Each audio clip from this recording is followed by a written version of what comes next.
craziness. Look at everything working. Oh, I can't hear you. Oh, goodness.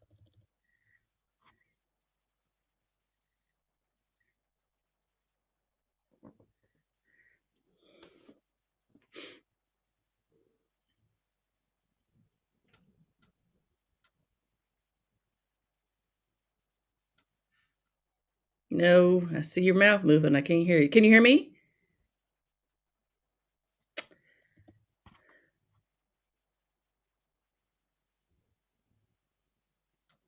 Oh, man. We had it last night. Why can't I hear you?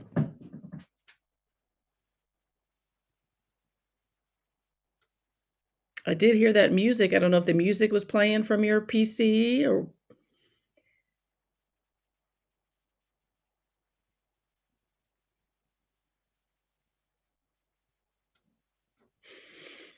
Hmm.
Okay, can you hear me now? I can. Can you hear me? Yes. Okay. Okay, good. Okay. Wow. I don't know. I just turned it off and turned it back on. I have no idea. Listen, nothing Okay. like a good old reset button. Right? Exactly. Sometimes you just got to start all over. And Right. so we are going to get started here. We got about 3 minutes, so we'll have people. I'm going to send this out to the world, share with followers.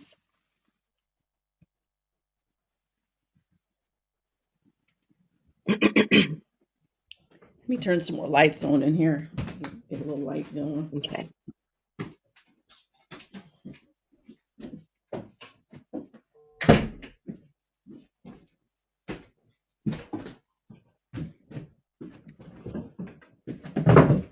Okay, so it's sent out to all the followers, and we sent it out. I did a 1 hour beforehand.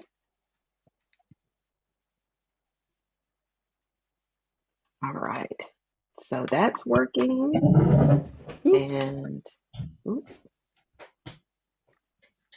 okay,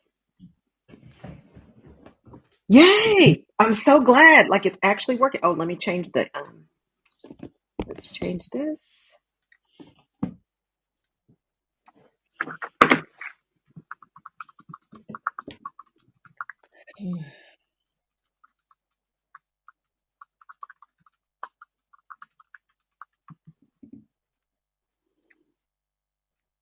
Okay, so that is fixed. All right. We're So ready. we are going to get started here shortly. For those of you who are tuning in on YouTube, because we can't always see the comments from YouTube, but for those of you who are tuning in on YouTube, welcome. We are going to get started here, and I'm going to do a quick introduction of my guest.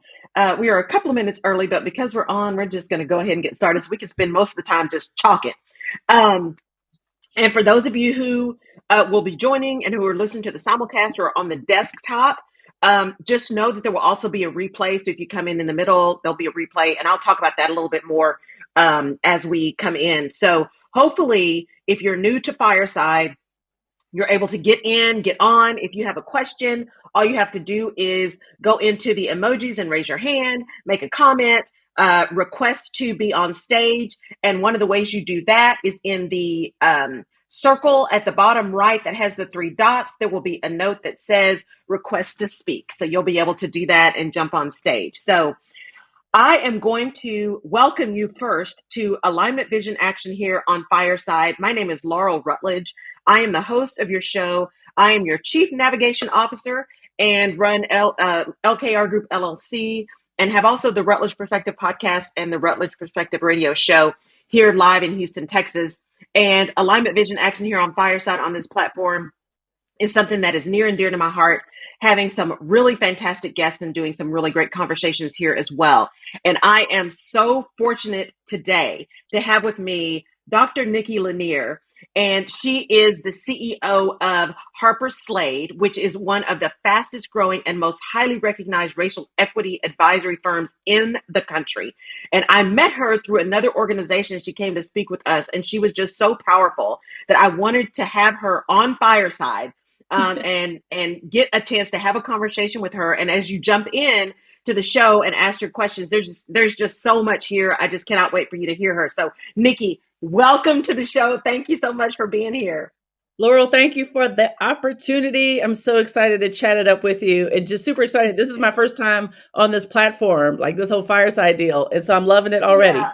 Yeah, it is so cool. It's so cool. And so as we have people jump in, because we're at noon on Thursday, April the 20th, we'll have people jump in and out. So we're going to keep going. And as they come in, we'll welcome them, and then we'll put the replay up so people can see it. So here's where I'd like to start. So you are a racial equity strategist. Tell people what that means. And then we're going to jump back into your journey. Yeah. So here's how I define racial equity. It is proportional fairness that takes into consideration the cultural and historic realities that have beset people of color as distinct from all other people, and works to remedy the same. Three really significant components to this definition, Laurel. First is proportional fairness, which is not fair. It's proportional fair, right? So it's not entirely fairness in the way that we've come to understand sameness means fairness, right? And it is dependent on an understanding of what culturally and historically has happened to people of color, what policies have uniquely beset us, what are what's the residue that flows from that those policies, and then what kind of behavioral norms are uniquely ours that we experience that are limiting to the choices in terms of what we're able to avail ourselves of. And third part, it works to remedy all of it. So as a strategist, I help organizations, individual by individual, and in some cases, even in the community level, understand how to dissect, build momentum around, unpack, interrogate, more deeply understand their role in effectuating racial equity at the macro and micro level. That's what I do. So you know what? I was already in. So we were already nerding out when she was on this other organization. I'm like, let's just do this. So much. Okay. I know.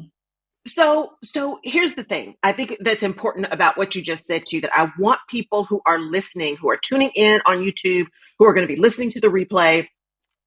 I want you to hear this. Equity does not equal the same, right? I always told my clients, it's about being consistent, right? Everybody, it's like, we're not trying to be participation trophy people. That's not what this is, right? Everybody doesn't get a car. It is, some people might get a Toyota, some people might get a Tesla. Some people might get a truck. Some people might get a vacation, right? But the recognition is that everybody gets something, but that something may be different. It's about equity, right? Not equality or sameness. I love that. So true. So talk a little bit about, now that you've given us kind of what this is in this space that you're doing, take us back a little bit. How did you get into this work? God, really. Yes. I mean, honestly, so I come from a lineage of leaders who are very stalwart and flat-footed in insisting on presumptive humanity designations for Black people. So my grandmothers were involved in what they called Negro rights work in their day. My parents were very involved in the civil rights movement. My mother worked more with NAACP. My father was probably more violently involved, having worked with Mhm. this organization called SNCC, Student Nonviolent Yes. Coordinating Committee, when he was in college. And so my dad, Mhm. like his job while he was with SNCC was to register Black folks to vote. And for that Mhm. crime, that infraction, he has been jailed and hosed and spat upon and shot after Mhm. and escaped two lynching attempts in his home Wow. country, right? And so as an only Mm. child, that's what I heard growing up. Like I'm was Mhm. super tethered then and very tethered even today to my parents. Mhm. Like I long for and hunger for their musings and their Yeah. life stories. And so that's really what I heard. I was grew up in a family that was very rooted around the plight of Black America and the beauty of Black people and the potency of Black people and the richness of our heritage. And Mhm. so that's what incubated me, as a matter of rearing. And then you lay on top of that my academic stuff. So I have a degree in Yes. journalism, which makes me talk like the Mhm. way I do. I like to always like feel like I'm on stage. So this is great. Right? So this degree, and plus I'm a Leo, so there's a little bit of that going on. There you go. Um, it's a mess. But Right. then I practiced law. So I have a law degree. So I Mhm. did labor and employment law for several years. And then I worked in HR for years and years and years. And then, of course, I work for the Federal Reserve. We can talk about that more later, in Mhm. macroeconomics. And so I've got that academic and professional steeping married with this kind of familial heritage around the plight Yeah. of Black folks. And I'm also like super driven around the urgency of the demography that's in front of us. So that's all Yes. that kind of gives rise to how I practitioner in this space. Mhm. I love that. And welcome to the show, Anthony. He has a fantastic show, he and his wife. I'm right. I'm right. It's really good. So Oh, you have to okay. tune into Hey, his show as Anthony. I well. don't know. Yeah, I Um, want to hear more about that. right. Yeah, it's really good. So, so here's the thing. One of the things that has come up lately, because we all know the situation that we're in right now, that especially those of us who live in this skin know that this stuff is not new. Hello, Jade. Welcome to the show. We know this stuff is not new. All these things that have started to transpire again are not new.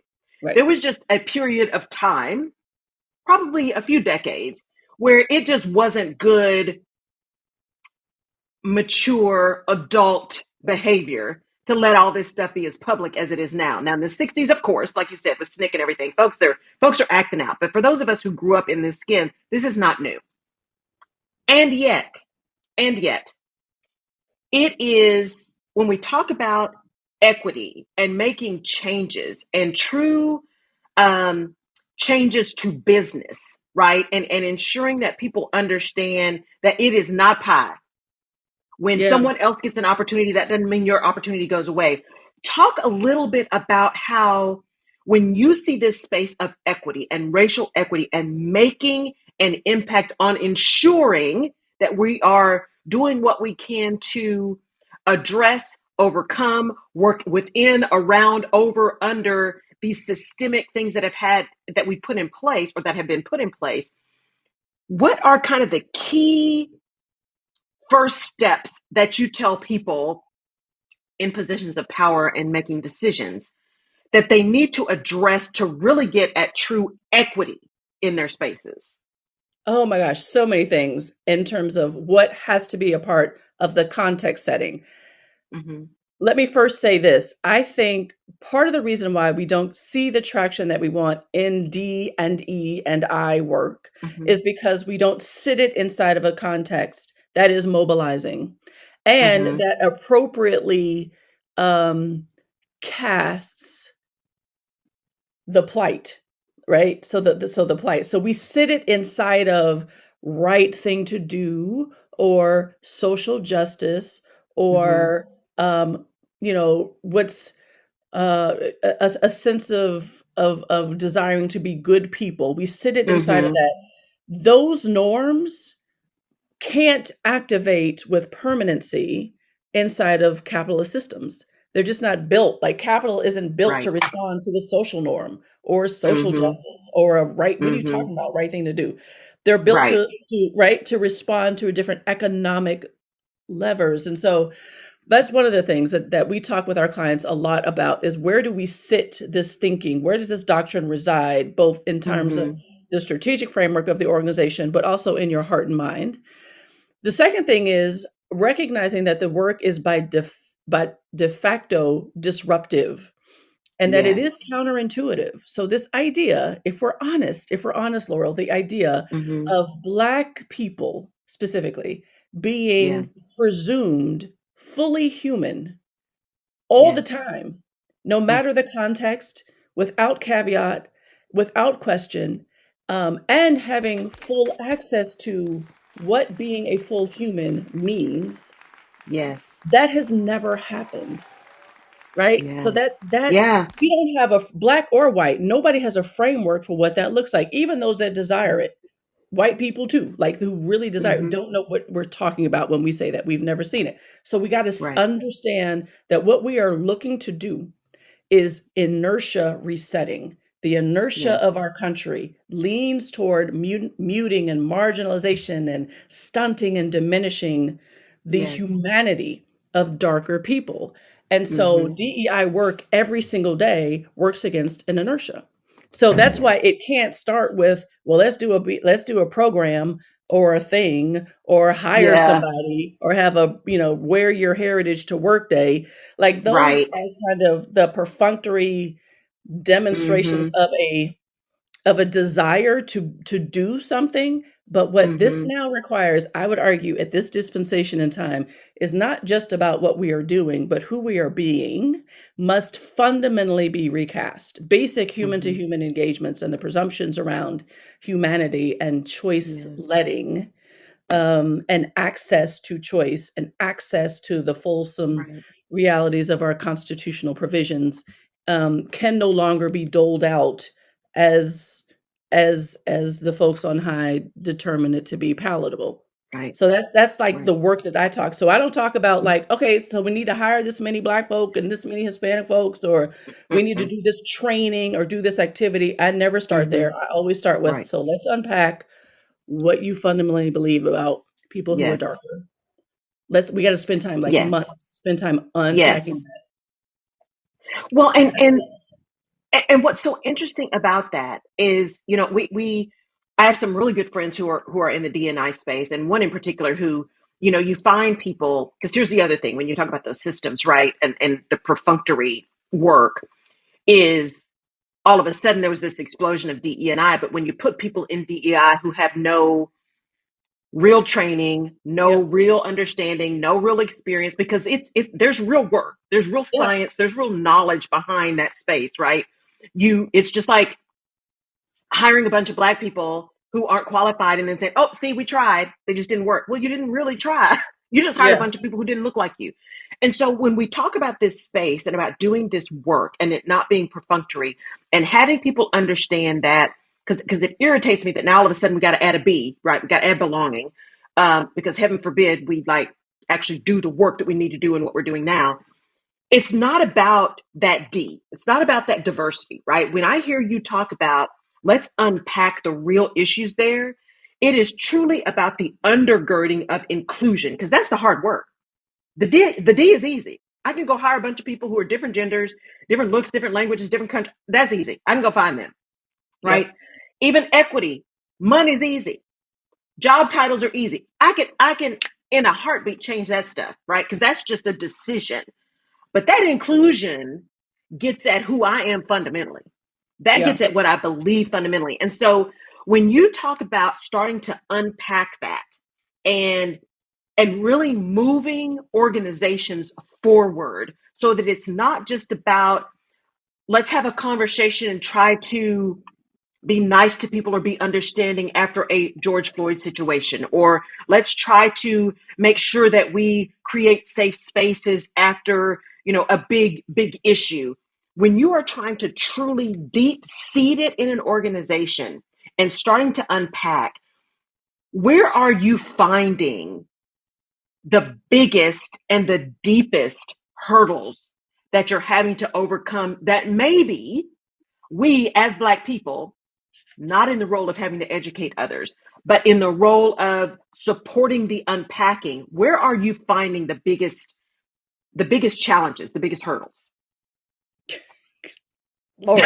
Oh, If you can pick one whew, or two girl. or So 400. couple things. Let me just, and I'm doing a little bit of extemporaneous kind of stream of consciousness, so forgive me. Um, Challenges and hurdles. One is the underestimating of what is being asked of us as we are embracing each of these letters, DEI. Two, Mm-hmm. the presumption that they are all one thing, that D and E and Yeah, I are all one thing, to be I resourced know. the same, to be to have capability built in furtherance of it in the same way. Mm-hmm. I argue that D and E and I are all paced and sequenced. They all very, very, very different doctrines. They are very different on the maturity curve of an organization, Mm-hmm. and could very well reside in various places inside of an organization, Right. just depending on where folks land. um, I also, the demand following George Floyd, Breonna Taylor. I live in Louisville, Mm-hmm. Kentucky, so Breonna is Yeah. particularly acute for us here. Yes. And Ahmaud Arbery, the demand of 2022, well, what that created was a demand for DEI that outpaced the desire for it, Yes. and Oh, that's good. the maturity and the sophistication to understand what exactly was being embarked upon, so Yes. that companies, believing themselves to be well intended, Mm-hmm. started grabbing black and brown folks like crazy out of the ether, plucking them into Yes. these senior VP of diversity, whatnot, right? Yep. Here goes a couple $1,000, fix everything. What aside from like the budget outlay, and like sometimes Right. they didn't feel a whole bunch of support, let me tell you what else happened with that. If for the first time an organization had a leader of color Mm-hmm. in an inaugural DEI role, two things are possibly going wrong here. One, in the spirit of trying to do what's right, which is crazy. Those two Yes. things are this. One, you've got a person, a darker leader that this Mm-hmm. organization has never had to hear from the position of authority. You've got Right. authority being extended through a black and brown mouth, which comes from a narrative, an Mm. assigned narrative that many white people have been taught, and all of us really, is a deficit narrative. So Mm-hmm. if I'm already in this company not accustomed to looking up and seeing black or brown, and black or brown is espousing stuff that benefits black and brown, now both this leader and the doctrine that they're espousing are like foreign and Yes. hostile. So not only do I not understand you being up in here, I don't understand what you're talking about, right? Right. And there's no protection for that. There's no Mm-hmm. understanding of how to provide cover for that from the board of directors or from the CEO who might have placed that person.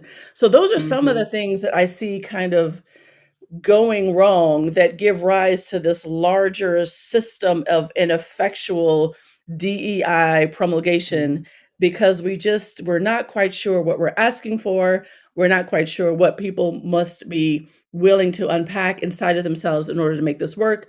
We're bringing in people for whom the environment is already inhospitable. I mean, there's already a Yes. reason why you haven't had black or brown people in leadership before, Right. and that's Right. largely environmental, and it's largely belief systems that have never been checked or talked about, but they're Mm-hmm. alive. And so now they are actively working against, quietly but Yes. actively and insidiously working against both that leader and what they're espousing in the Yeah. organization. So I think like all of that kind of stuff is what's gone terribly wrong, terribly wrong. Yes. I agree. I agree. And welcome, Miguel, to the show. We are talking to Dr. Nikki Lanier, who is a racial equity strategist, and really just trying to unpack some stuff that's just deeply packed for generations, generations. Yeah, And yeah. I want to shift a little bit to this idea that I heard of you that really, when you spoke with us, that really grabbed my attention because I'd read a couple of things. The first thing I read was an article about a woman, and she did a post about an experience she had on an airplane, where she got on the airplane. She happened to be a woman of color. I believe she identified herself as East Asian, maybe.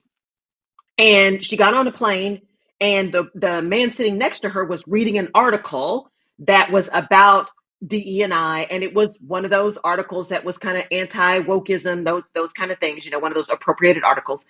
And as she sat down, they started engaging, and he asked her what she did, and she's like, "I do that you're reading, right?" And she Right. said the guy actually put down the paper, right, folded the paper, and wanted to Wow. have a conversation, which I thought was actually really good. Wanted to have a conversation, Yeah. and the crux of her blog was, she had to meet him where he was and talk in his language. So this was a CEO. And so there were things that she said, like, this is not about just hiring more people. And his immediate response was, yeah, that's a quota. She's like, no, it's not a quota. She said, but here's the thing. If you think about really trying to be diverse, and you look at your organization, you look at your environment, and there's 50% Black people in your community, you look at your company, and there's 30%, okay, at, overall. And then at the bottom of that 30%, 80% of them are there. And then when you get up to the next level, of those 20%, 80% of those stay long enough to get to the next level. So by the time someone gets to the very top, you only have maybe 1% of the people in the beginning of your organization or even available, because there's been something happening throughout the organization. And so having that conversation with him about the numbers kind of got his attention. The next thing I read was someone who said, you know what, I got this troll who is like, why don't Black people just pull up themselves by the bootstraps and blah, blah, blah, blah, blah, right? And his response was masterful, because he said, you know what, but here's the thing, we did.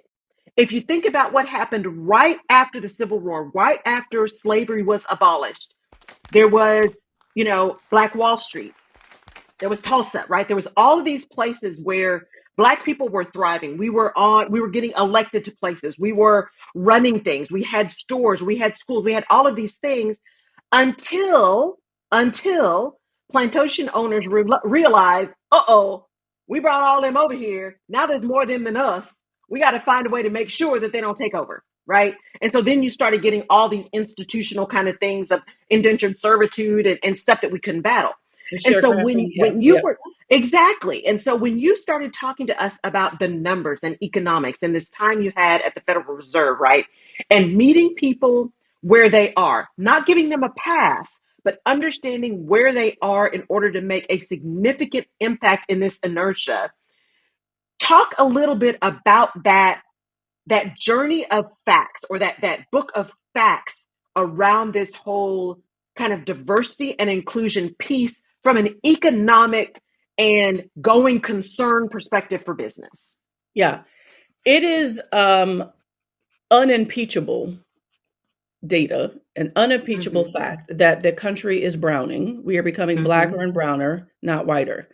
Right. Um, and it is also undeniable that it is impossible to sustain a civilized society Mm-hmm. with the majority of its citizens only knowing exemptions from the fundamentals of how the economy works. Mm-hmm.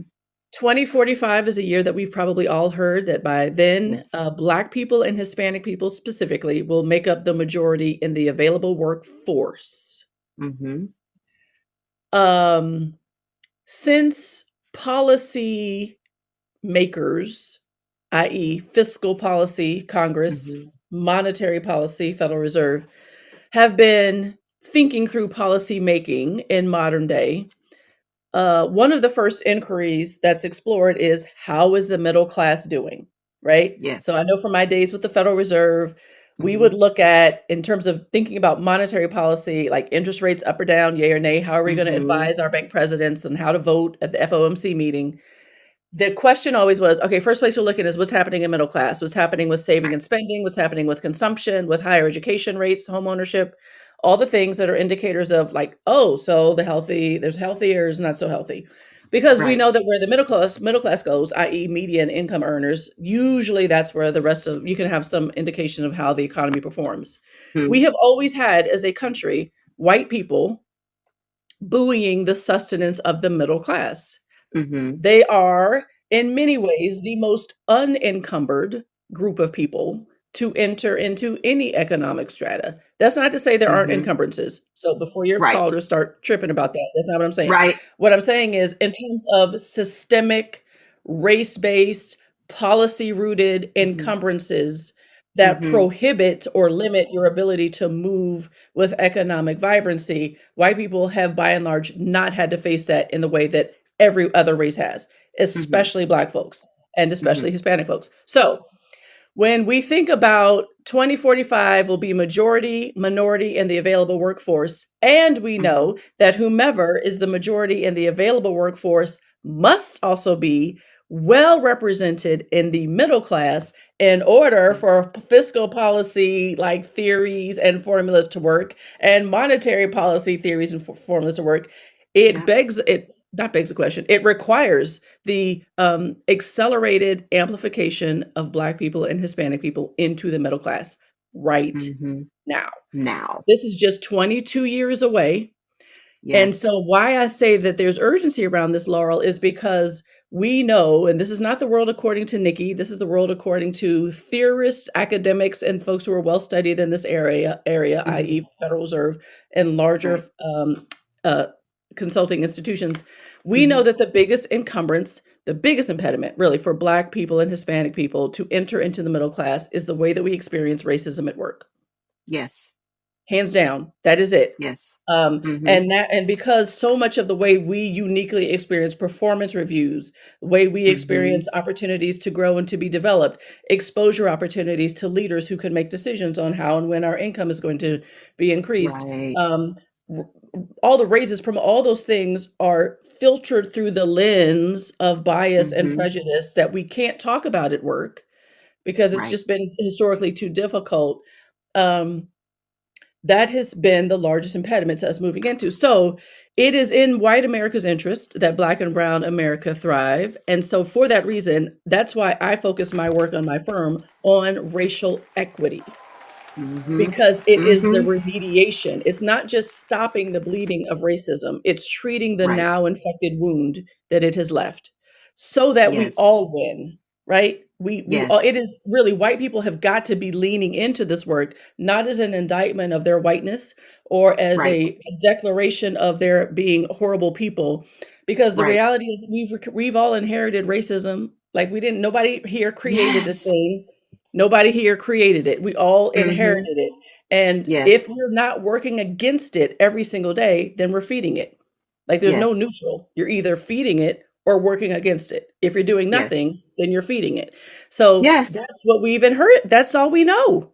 That's all Mm. we know. So that's why I approach it like with grace. Like I'm not mad at white people. I'm not super like I don't see them as the villain or as the Right. enemy in this. I see racism Right. as the enemy. It is an ideological Yes. enemy.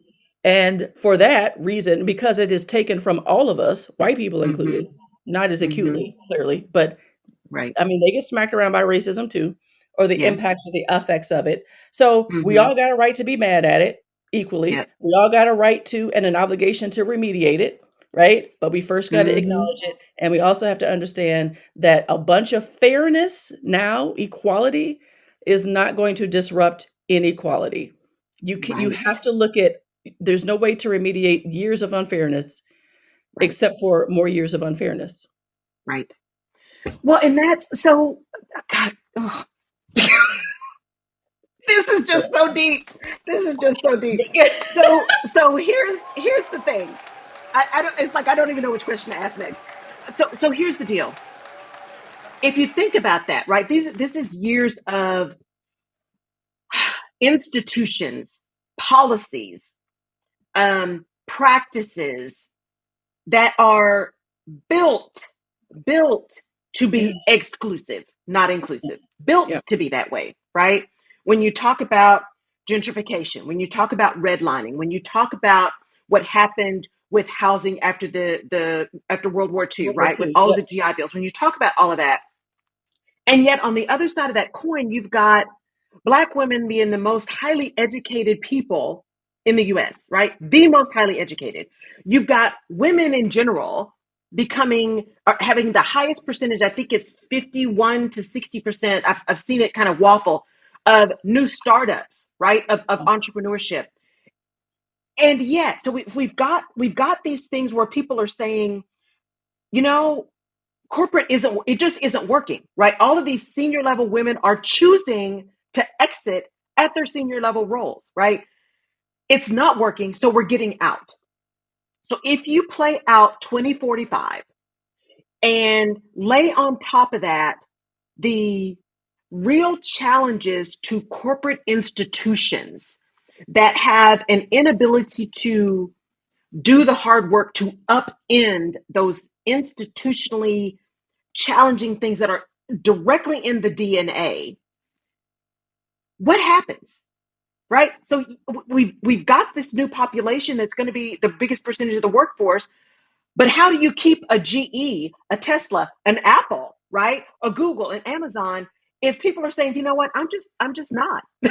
I'm just not, I'm yeah, just not yeah. gonna, and I don't have to anymore. I can do my own thing. So when you think about the research that you've done and the opportunities outside of those institutions that have all of this madness inside of them, and people are saying my energy is better used to build something than to fix something. How do we marry all of that Yeah. from your Well, perspective? it's so complex. It's so ridiculously complex. And here's what I know. Mm-hmm. Bottom line, Laurel, in this current economic climate, in this inflationary periods, Mm-hmm. middle class is anywhere between like 60 to $120,000 income Mm-hmm. earner. Mm-hmm. That kind of income is typically realized inside of a workforce. You're Yes. working for someone, right? Now, Mm-hmm. that's what we need at the bare Yes. minimum in terms of more Black and Hispanic households earning in that range, which Mm-hmm. means that for those that choose to play that out in a workplace, that workplace has got to be far more hospitable, celebratory of, embracing of, and activating of Black and brown talent. It's got to start exercising those muscles right now. Mm-hmm. Mm-hmm. However, it is also true that we could look at that income level of income earning and way more as entrepreneurs. Mm-hmm. But I've always thought of, and still do, think of entrepreneurial work as almost the wealth building play, which clearly we Mm-hmm. need more Black and Hispanic wealth, right, built. Mm-hmm. And that will Mm-hmm. also help the economy. That will help with the argument on how do we like at least move us through middle class, because you could still, Right. right? But it doesn't negate the fact that in the end, and I would say that we need to still work on teasing this out in work, how Mm-hmm. workplaces feel. Mm-hmm. How does a workplace feel about me? And how do I feel about it? And what is activated in me because of that Right. feeling is core, not just to the economic output that benefits that company, that benefits me, that Mm-hmm. benefits the country moving forward, Right. but it's core to how I can show up as an engaged employee. It's core to Right. your retention bottom line. It is core to your innovation matrix and methodology company. It is core to how you can think about the fundamentals of your organizational effectiveness strategies, right? So it Mm-hmm. will be the case that no matter what happens, the workforce that we have to pull from will become blacker and browner henceforth. Yes. So if Mm-hmm. you company are looking to employ anybody for anything this point forward, Yes. you've got to figure out and understand that as we think about from a futurist standpoint, the workforce of the Mm-hmm. future, it is not going to Mm-hmm. be as white as we've become accustomed. In fact, it's going Right. to be much, much darker. And it can't Mm-hmm. just be that we just bring in darker into social norms and rituals and Right. cadences that never contemplated Black and brown to begin with. But what has to Mm-hmm. happen is that you've got to learn how to cultivate an environment where Black and brown talent can thrive. And that is the work that we do at Harper Slade. Shameless Mm-hmm. plug. Right. Well, and it's so interesting because at the end of the day, one of the things that I am adamant about doing, and if it doesn't get done, it will not be for lack of effort. It'll just be because God said not quite yet. Is truly to build a $100 million foundation that goes after three key pillars in K through 12 education, right? Because I believe the way I was raised, I believe that every child, regardless of socioeconomic status, race, gender, what have you, is entitled to a Yes. stellar K through 12 education that is not hampered, trying to find nice words, right? That's not hampered by this madness like we're seeing from that person in Florida, right? That's not whitewashing being taking things out that just are true, right? That truly does build people up in that K through 12 area to learn how to think, to learn how to process data. Yep. That's not taking away libraries, right? The place of knowledge. That's the first thing you do when you're trying to decimate a people, is to take away knowledge, right? Take away Yep. information.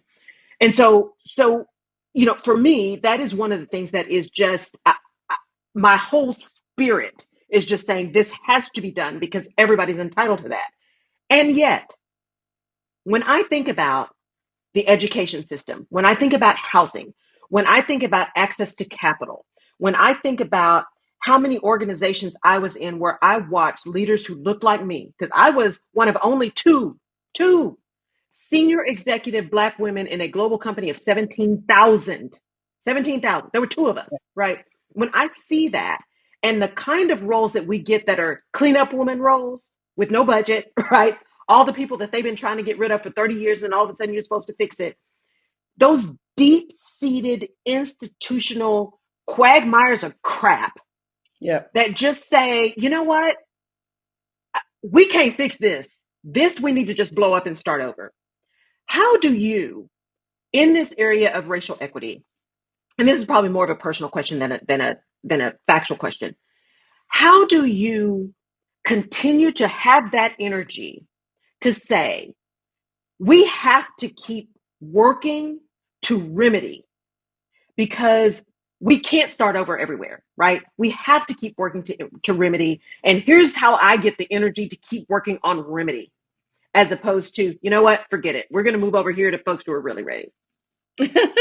Going back to my answer before, it's God. I see this work as ministry, and Mm-hmm. it was passed to me in utero. I see this as a Mm-hmm. part of my familial responsibility, and I'm honored to carry it. Honestly, as Mm-hmm. beleaguered as I am sometimes under it, because I am both the doctor and the patient for a living. Yes. And I'm not unscathed by the messages and the vicissitudes of the way racism shows up, even in the context of me going out and talking to my clients about it, and what I must Yes. the daggers that I have to manage. So I'm Mm-hmm. not exempt from any of that, but I'm not beholden to it. Like, so my calling is much higher Yeah. than what is happening. Mm-hmm. What I'm seeing happening, Mm-hmm. I have a different reality of what God's promise is for me in this, in the way that I effectuate this work, and my responsibility and obligation from both him and, quite frankly, even my parents are super excited about me carrying it on in this way. But I also am Yes. informed so much by grace. Like, I'm probably Mm-hmm. more patient than I need to be, maybe in some of these instances, but I Mm-hmm. guess I can't I try to understand. Listen, this is, and I'm not trying to be arrogant about it, but I believe that I'm uniquely Right. positioned to talk about this in ways that many aren't, for all of the reasons that we talked about Mm-hmm. at the top of the call. But one thing that I'm I, not quite sure we've ever tried, as much as we would say, well, we've been at this for such a long time, it's not gonna, yeah, but I don't know that we've actually tried to deal with the issue behind the issue. And that's what I want to at least mm, take a stab at with whatever life I have left to draw professionally. mm-hmm. And so it's this. So follow this analogy with me, Laurel, and this is going to be super Mm-hmm. crude, but bear with me. So if you think about Yeah. like my hands as soil, right? So this is Mm-hmm. the soil Mm-hmm. layer. From this Mm-hmm. soil called America Yeah. sprang a flower, I wouldn't even call it, because flowers are pretty, a weed called racism. Mm-hmm. And that Yes. racism blossomed as Mm-hmm. slavery and Jim Crow and sharecropping, and you can't Mm-hmm. do anything with the GI Bill, and you can't Right. vote, and lynching, and separate but equal, right? So it sprang Mm-hmm. up from that soil, sprang all of these things. And then law came along and said, "Can't do that, stop it," right? Yeah. So all that got washed away, the Mm-hmm. soil stayed the same, and then it Yeah. sprang, um, segregation and access to capital issues, or Mm-hmm. unfair treatment in work, or you still can't really vote, at least not in an Mm-hmm. unfettered way, or Right. no water in Flint, or food Mm-hmm. deserts in Black communities, right? So it sprang from that. So now we've got a bunch of, in some cases, law, some cases, nonprofits, somebody trying to Mm-hmm. bat that away. Right. But the soil Mm-hmm. still says Black people are not equally human. Yeah. You just aren't. So it's not That's like good. it's deeper than like we don't see you as equal or Mm-hmm. we're prejudiced or we think you are inferior. I think it's Mm-hmm. deeper. Dating Yeah. again back to a narrative that was assigned years and years ago that we've inherited Mm-hmm. that says fundamentally black people are not human. And the reason why I land there is because we think about like the founders 1776, the founders of the Constitution, Right. we were never included in the we. They did we were Right. 3/5 of a human, like, this it wasn't even like Mm-hmm. so you can't I don't know that as a human being, you can actually move forward with how venomous and horrible slavery was with a Right. group of people and see them as human beings. I don't think you could do that. Your psyche Mm-hmm. has to disassociate their humanity from what you're doing to Right. them. And Right. we've never dismantled that. So what we've done is try to bat away the manifestations of it. We've Yes. never dealt with the soil. I wanna deal with Right. the soil. That's what I wanna deal That's with. It's good. hard work, but that's where I'm not moving off of it. That's so good. And that dehumanization and all of the things that have been found recently. I've been reading a lot these letters and documents and diaries that have been found from the European settlers who went to Africa, who talked about how incredible the Africans were and how amazing the country was and how many resources they had and how much knowledge they had and how we can't let them know how great they are. We can't let them understand how amazing this is, right? And even coming to this soil, right? And our indigenous people here, the amazing Native Americans here, and the things that they are doing and they did, and welcoming people, right, to support. And the same on the African continent, right? Welcoming people to support, not thinking of this nefarious potential, right? But being a people that was welcoming and wanting people to show Right. up. It is such a testament, I think, to a word that I hate because it's gotten to be such a bludgeoning instrument, but a testament to resilience, a testament to strength, right? A testament to deep seated knowledge and capability, and truly that ancestral strain, right, of strength and Yeah, knowledge. yeah, Um, but it's also not but full stop a testament to that ancestral knowledge. And it can be such a heavy burden to carry if yeah, one allows oneself to feel like you have to be the educator of the world, right? yep, You have to tell everybody else and help them get over their stuff. And you're not responsible. So if you're listening, you are not responsible for helping somebody else figure out their own stuff. You're just not. You're just not. People need to do the work. And then we can have the conversation from a place of doing work. But we are not individually, as Black and Brown people and as Indigenous people, responsible for educating everybody else, right? One, it's not possible, but two, it's not our role. It's not our role to challenge, absolutely. To hold up the mirror, absolutely. But to do the deep work, that needs to be done by all of us, right? Including the yeah, folks that want to deny that there's work to be done. yeah. So, and feel free, Anthony, Lab, I think that's what it is. Welcome to the show with Dr. Nikki Lanier, racial equity strategist. Miguel, feel free if you go to, because the platform is new, so I don't know if you guys have been on before, but if you go to a little, oh, yay, Anthony, come on up. I'm accepting your request. Come on up to the stage. If you go to the little round button in the dark on the right hand side that has three little dots, if you click on that, you can get a request that says request to speak, and then I'll see that pop up. Anthony, how are you? I am I think you can doing, unmute yourself. Yeah. yeah, I'm unmuted. Yeah, Yay! I'm doing great. Great show, Laurel. Good to see Thank you you. again. Good to see you too. And Nikki, oh my gosh, you're like all in my head, like just all in It's my what I head. do, Anthony, it's what I do. Yeah, yes, and you do it very well. Do it very well. So, but I'm right along with you. Just so you know, as Laurel said, my wife and I have a show. I'm right. I'm right. But I also have a show on Fireside, Poetic People Fighting Racism, Ooh. which Mm-hmm. was inspired actually by Isabel Wilkinson and the Cass book. Oh, Mm. wow, wow. So Yes. I wrote a manuscript that specifically addresses racism and the caste system in the United States. Mm-hmm. Okay. So I'm with you, okay? All right. Everything you're saying is like on point. And I Mm-hmm. loved what you said about, either you're feeding the system that we're living in or you're working against it. Yeah. So I do my small part to work against it. Yes. So, Nikki, I do have a question for you Okay. because you're deep in it. You're deep in it with the corporate world and all of that. And I'm sure you know this as well as I do, probably better.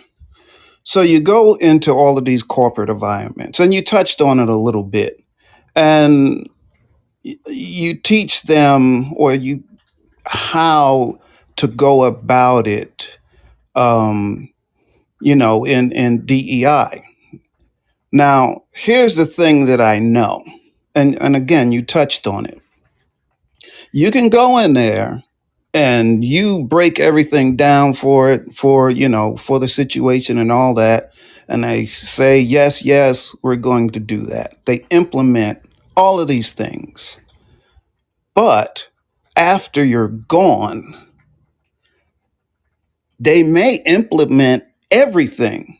But behind closed doors, they're saying to each other, okay, what can we do to counteract what we just implemented?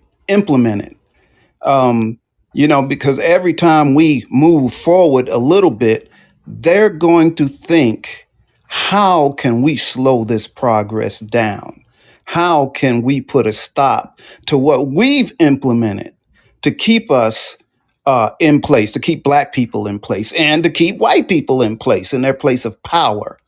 So, in your work, how often have you seen a company that you wouldn't talk to, a corporation that you talk to, and they really, really did what they were supposed to, that you can really see some change and not at the corporate level, at the employee level?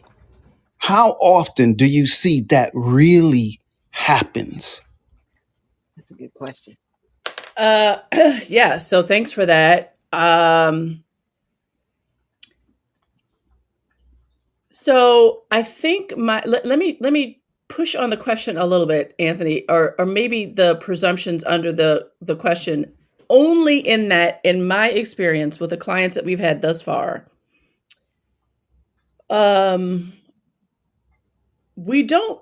This is going to sound crazy, but we don't really do a lot by way of implementing anything year one. My company's only been in existence for a year, so there's that. So the premise, though, the idea is, I want to understand, if you're going to say yes to a Harper Slade engagement, then we're going to spend time unpacking your belief systems around Black and Brown people at the leadership level, management level, people management level, like beliefs. So we do assessments called, one of them is called the DEI sentiment survey. We want to know the current sentiment alive and well right now among the employee base around each of these letters, and what they're framing, what their thinking is, so that we'll know how and where and when we need to contextualize this differently and talk about it differently and make the environment more malleable and ready for these DEI seeds to be planted at some point. We got to first till that ground, because there's no need trying to plant this stuff in hard soil. I want to know the condition of the soil, and we spend a lot of time on that first. So we do that at the individual level, and we do that at the organizational level through our assessments, through our conversations, through our convening, through my fireside chats that I do with clients, all the things to ripen them. Second thing is, I want to make sure that you are working this as a strategic resetting of the way that you are working work, not a crisis intervention that you're being called upon because of ESG commitments or some sort of external party, or you're worried about blah, blah, blah, such that you need a program Mm-hmm. to implement in year one or day one, so that you can kind of almost check a box, whatever. Like, we don't work with clients like that, not knowingly going in. Next thing is, this is also going to sound crazy, but I price aggressively. Like my price point is such that it almost doesn't make sense for you to work with me, at least my firm, my company, and then decide that you're not going to do anything that we've talked through or explored and unpacked, because it's a Mm-hmm. significant waste of money and Mm-hmm. time. Gosh, what else? And then, we focus so much on, um after we're kind of working through how do we get the ground more malleable and get these seeds ready to plant, we work together on what those seeds need to look like. So they're not my seeds, right? That I'm just like, here, you go do this, put in a little bit of this, put a little shake, stir, blah, blah, blah. You got a DEI plan. We don't operate like that. Again, because I'm not really interested in the programming of it. I'm more interested in the belief system resetting, because I want this work, Anthony, to transcend work. Like, I'm trying to reset how humans engage with one another. I just happen to be doing it in the workplace because that's where y'all at. And there's Right. consequences to that from the economy, right? But everybody's at work at some point. So to the extent that you're all gathered there, that's where I'd like to show up, because there are real workforce and workplace implications, but there's larger human to human implications that I'm as interested, if not more interested in. So I don't know if any of that helps answer your question. Oh, no, that helps a lot. It's all about changing minds, changing mindset. A lot of times I explain it as, look, there is something wrong when a white person can see me from 50 yards away and they've already made a decision of who I am. And it's the same in the workplace, in the corporate workplace. It doesn't matter. Even if they see your name, if you Mm-hmm. have a quote black sounding name, you're already judged. You're already in bad Right. shape. And to go in with the attitude of, that's what I have to change. I have to change how the corporate world, the white world, sees black and brown people in the United States, because if you don't change their mindset Yeah. and realize that we're not less than, Mm-hmm. we are human beings, no matter what your great grandparents told you, Right. we are people. And yet we all are people. We're all human beings. One's not better than the other. Right. Yet We're that's not what just, we've been taught, though, Anthony, right? I mean, I think we have I to admit know. that. So, like, that's not the conditioning or the inertia or the reality. And so I think it first requires us acknowledging that. And it's hard for a lot of white people to say that out loud, because there's this Yeah. desperation and this hunger to feel good about who I am. I want to know I am a good person. So therefore I can't possibly contribute to racism. And what we teach folks is that, like, both are true. Both Mm-hmm. can be Yeah, true. Like, yes. you can be totally Yes. awesome and fantastic, and we can like all those things. And if you aren't actively working against the inertia that has been set before us for 400 years, then absolutely you're contributing to racism every Yes. single day. Yes. And like, and Wonderful, Both don't feel can be like, wonderful. true. yeah, and don't be freaking out about it. Like, just say it and then unpack it and acknowledge it. Like, don't be Yes. swimming around in all this guilt. I don't need you to get up. Stop all that crying, right? Right. There's nothing to Yeah, I cry about. love it. There's nothing to cry about. You ain't do it. You just now acknowledging it. Let's go. Now we can do the work. I Exactly. It's love it. not a blame game. Yeah, yeah. Thank you. Yeah, let's just get on with it. Yeah. Can't Yeah. do nothing about what you think or how you feel. Let's get on. Let's move forward. Yes. So Let's do thank some you work. so much. Yes, you more Thank than answered my you. question, and I will hop off the stage and continue listening. Thank you so much, Anthony. I appreciate you being here. Yeah, Nikki. I mean, that's right. It's this whole, and maybe I'm like you. I remember my very first job out of college, oil and gas, because I'm a Texan, right? Oil and gas, and they had switched bosses or something. And I remember going down the hall because I was an accountant, and I was going down the hall to talk to my boss because there was something that was weird in the system, and I was trying to figure it out. And he said, "Hey," he was retiring. He said, "Hey, I've got to work with this guy. Can you go talk to the other guy who's going to be your boss?" Sure, no problem. And I remember walking down the hall, catching him in the hall, and just saying, "Hey, I've got a question about this, blah blah blah." And he was like, "I don't know why you think if he can't work with you that I have time to deal with you." I mean, in front of everybody. And I remember walking into my office, bursting into tears, right? Calling my daddy, crying. Oh my Yeah. God. And the phone disconnected, right? And I was like, wait. And so I called him back. I'm like, Daddy, the phone disconnected. He's like, no, it didn't. I hung up.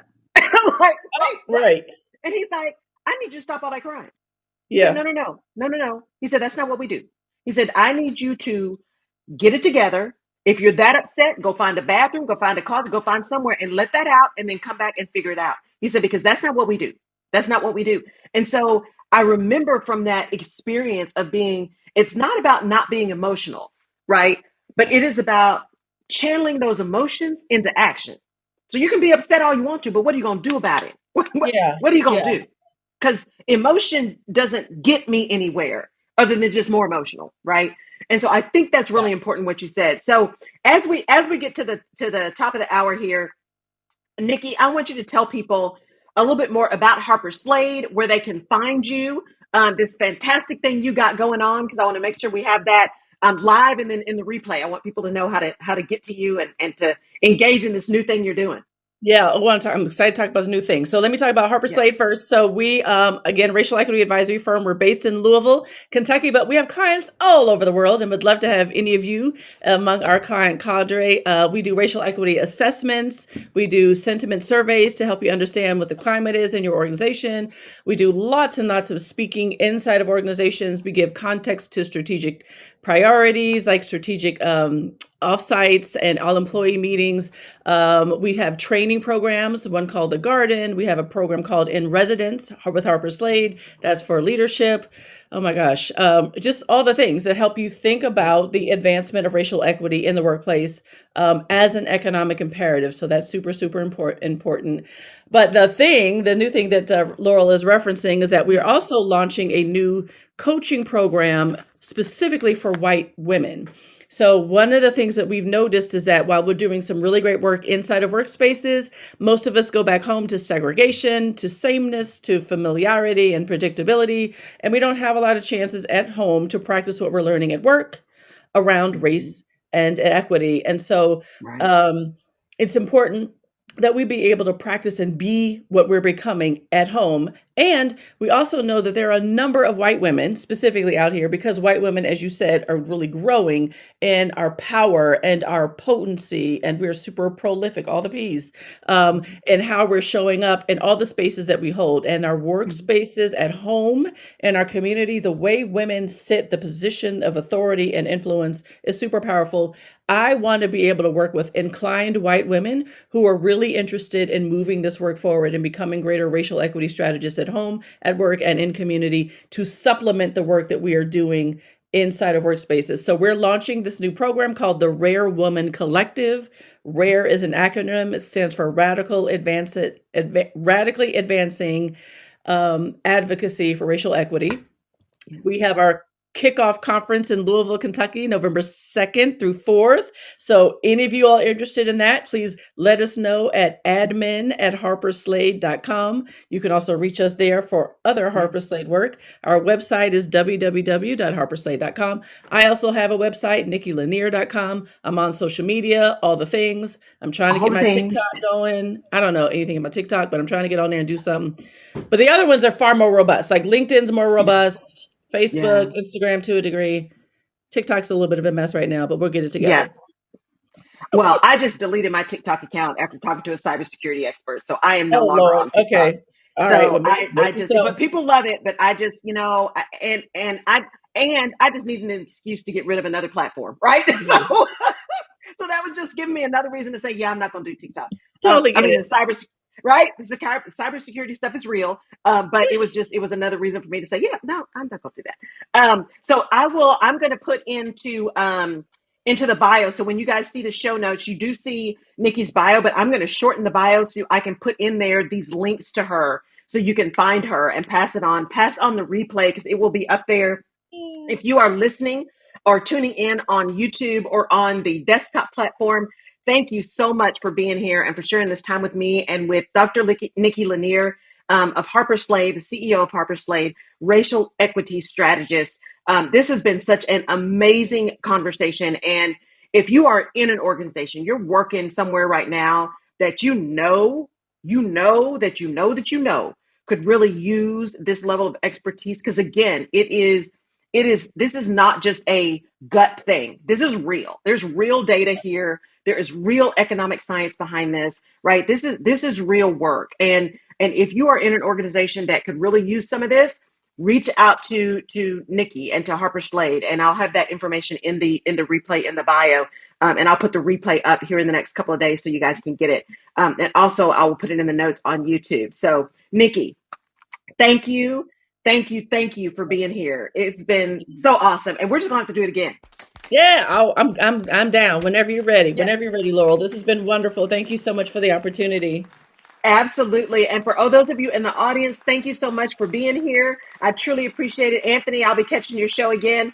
Chris, Miguel, Lab Pay, I hope I said that right. So great to see you guys here in the audience. And for those of you, again, listening, watching on other platforms, I certainly appreciate it.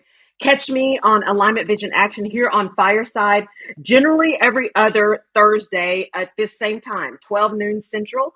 I'm ramping up again for 2023, so you're going to start seeing more shows come up. You can also catch me on my pre-recorded podcast, the Rutledge Perspective Podcast, on all your podcast platforms. And I have a live radio show on Tuesdays at 10 a.m. Central Time on KCOH TV Radio, The Boost Global Network. You can catch that on my Facebook page. And so all of my information is in my bio here on Fireside. So I look forward to connecting with all of you and catching all of your shows for those of you who are also creators here on Fireside. Pass it along. It's a great platform, great shows that are out here. Come and support some creators who are really putting out some good stuff. And come back and see us next time on Alignment Vision Action. Thank you, everybody, for being here. We'll talk to you soon. Nikki, I'll catch up with you later. Excellent. Bye, Take everybody. care. Bye.